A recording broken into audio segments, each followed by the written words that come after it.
Okay, it's Saturday and it's our first week back of training, so I'm going to take you along to a training session. Then I'm going to go back over the week's training that we've done.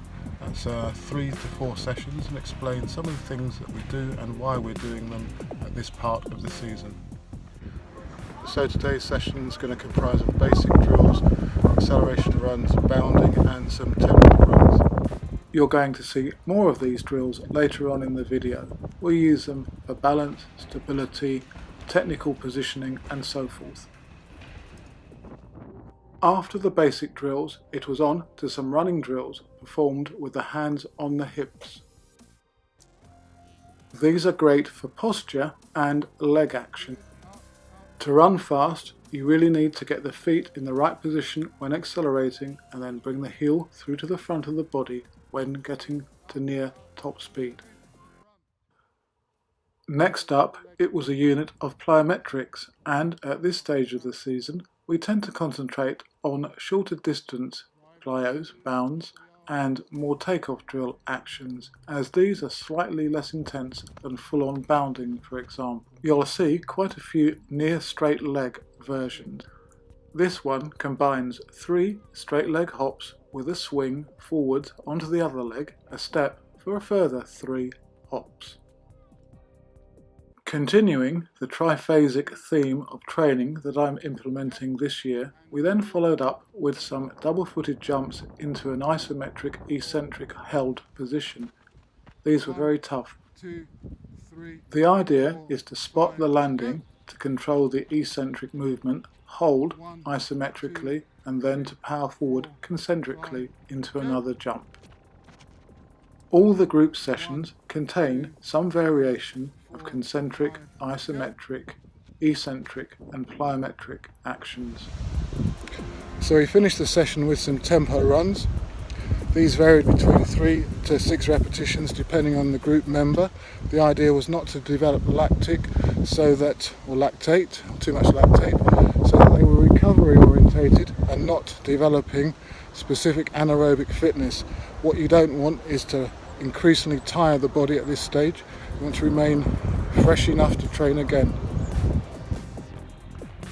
What you're going to see now is a bit of an amalgamation of the other 3 sessions that we did in the first week back. So, as I've mentioned, we do a lot of basic drills initially. I've got a lot of variations of these exercises, from lunges to marching to foot strike drills, for example. Agility exercises are also included within this section or segment of the session, working on lateral, backwards and held positions. The swinging free leg drill you're about to see next also requires the athlete to stabilise the landing. Therefore, you're developing hip power and eccentric capacity. These foot strike drills should aid takeoff positioning and sprint contact. Regular channel viewers will also know that skipping drills form a big part of my training program throughout the year. We'll even do skipping races in order to develop that greater foot speed and contact speed. A couple of the other sessions involved acceleration work over 10, 20 and 30 metre distances. For some, hands were placed on hips again. And a further variation requires the athlete to remove their hands from their hips and to sprint normally. As indicated, I find these great for the early season. Our second session back also featured these box plyometrics, where the idea is to keep the leg straight on contact on the box and on the track surface.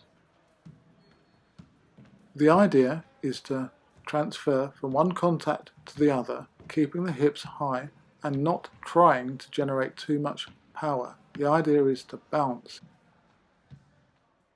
Here, mainly because we had an athlete and coach from Belgium, we did a little bit of work on the hop takeoff, which is a little bit earlier than I'd normally introduce such technical work.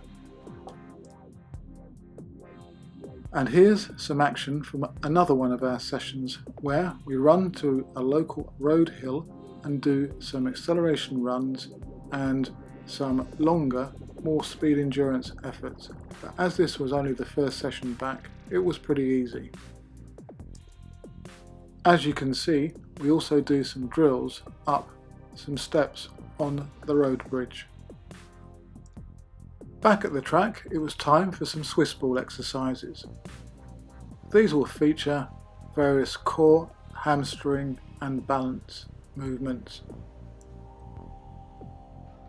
Twice a week for the majority of the group, we'll also do our eccentric, isometric weight training sessions. I've said quite a lot about these workouts in previous videos, so do refer to those. Having said that, we always include some aspect of plyometric training after our weight training. Hopefully we're going to get a boosting, potentiating effect and transfer some of that power that's being developed in the weights room through the plyometric eccentric landing jumps into more specific and usable reactive force. Hopefully this overview of the training that we've done in the first week back of our training for 2018 will give you some ideas and some thoughts as to what you can include into your long triple jump and sprint training. Remember that a less is more approach is more likely to get positive results than one that features lots and lots of volume. Always be specific. Work on speed, technique, reactivity and power. As usual, good luck with your training and competitions, and do subscribe to the channel and leave any comments you may have below in the section or through my other social media.